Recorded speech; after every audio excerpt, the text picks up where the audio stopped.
দর্শক, আবহাওয়ার খবর জানতে আমরা চলে যাচ্ছি সহকর্মী ফারিহা সাজনিনের কাছে।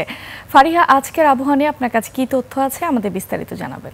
ধন্যবাদ লোপা। দর্শক, আজ ২৮শে অক্টোবর ২০২৫ তারিখে দেশের সর্বশেষ আবহাওয়া তথ্য থেকে আমরা দেখতে পাচ্ছি রংপুর, রাজশাহী, ঢাকা, ময়মনসিংহ, খুলনা, বরিশাল ও চট্টগ্রামের দু এক জায়গায় অস্থায়ীভাবে দমকা হাওয়া সহ হালকা থেকে মাঝারি বৃষ্টিপাত অথবা বজ্রসহ বৃষ্টিপাত হতে পারে এবং সেই সাথে সিলেটের কোনো কোনো জায়গায় মাঝারি থেকে ভারী বর্ষণ অথবা অতি ভারী বর্ষণ হওয়ারও সম্ভাবনা আছে বলে জানিয়েছে আবহাওয়া অধিদপ্তর। আজ সারা দেশের দিন ও রাতের তাপমাত্রা সামান্য কমে যেতে পারে। বর্তমানে দক্ষিণ পশ্চিম বঙ্গোপসাগরে অবস্থানরত ঘূর্ণিঝড় মন্থা পশ্চিম উত্তর পশ্চিম দিকে অগ্রসর হয়ে বর্তমানে দক্ষিণ পশ্চিম বঙ্গোপসাগর ও তৎসংলগ্ন পশ্চিম মধ্য বঙ্গোপসাগরে অবস্থান করছে এবং সেই সাথে দেশের সমুদ্র বন্দর সমূহকে ২ নম্বর সতর্ক সংকেত দেখিয়ে যেতে বলা হয়েছে। বর্তমানে বিশেষ কিছু অঞ্চলের তাপমাত্রা যদি আমরা দেখে থাকি তাহলে সিলেটে রয়েছে ২৯ ডিগ্রি সেলসিয়াস, ঢাকায় রয়েছে ৩১ ডিগ্রি সেলসিয়াস এবং রংপুরে রয়েছে ২৭ ডিগ্রি সেলসিয়াস।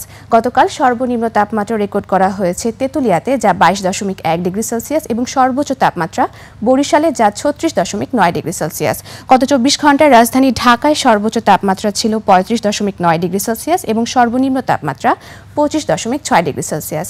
আজ ঢাকার আকাশ আংশিক মেঘলা থাকতে পারে এবং উত্তর অথবা উত্তর পূর্ব দিক থেকে ঘন্টায় ৮ থেকে ১০ কিলোমিটার বেগে বাতাস প্রবাহিত হতে পারে।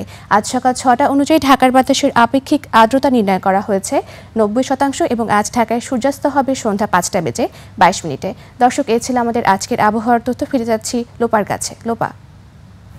ফারিহা, আপনাকে ধন্যবাদ। দর্শক, আবহাওয়ার খবর জানাতে এতক্ষণ আমাদের সাথে যুক্ত ছিল সহকর্মী ফারিহা সাজনিন।